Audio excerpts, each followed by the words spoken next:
There's a location in the Western Sahara Desert of Mauritania called the Richat Structure. It's also commonly referred to as the Eye of the Sahara. It is a site that most people have never seen or heard of before, which is truly peculiar because it's so spectacular. It's a site that astronauts typically use to reference from space. It is a geological feature that is said to be volcanic in nature. And what's so spectacular about this is that it just so happens to match more than a dozen striking similarities to what Plato had described as the lost ancient capital city of Atlantis. But there's so many things, like where the water flows to the south, where there's clear evidence of water erosion that took place after the volcano.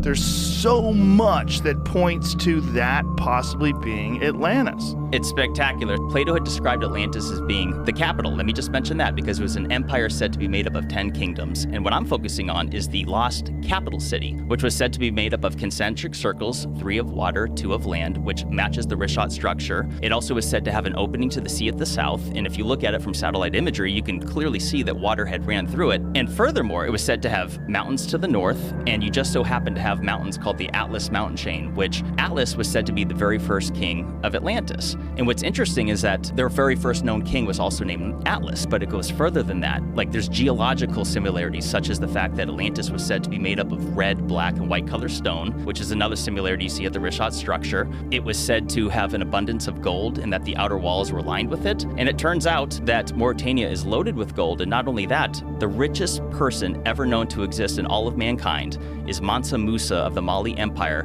which consisted partly of modern-day Mauritania. And he was so rich from gold that he would be richer than Elon Musk and like Bezos combined almost. But the similarities don't end there. There was said to be an abundance of elephants, which is one reason why to suggest that Atlantis would have been in Africa is because besides the fact that elephants are known to be throughout Africa, they used to be in Mauritania. They're unfortunately pretty much extinct there today. But another little detail that most people aren't aware of because they think of Atlantis like, oh, it must be at the bottom of the ocean. Well, that's not exactly how Plato worded it. He did describe that the aftermath of Atlantis followed a catastrophic event involving water, is that what was left of Atlantis was reeds of grass and a shoal of mud that prevented ships from navigating to and from. People don't realize is that Sahara Africa, up until about 4,500 to 5,000 years ago, was totally green. It was tropical. It had one of the largest networks of rivers ever known to exist. It had the largest freshwater lake ever known to exist. If you take all the North American Great Lakes combined, that's 94,000 square miles of surface area, whereas Mega Lake Chad was 139,000.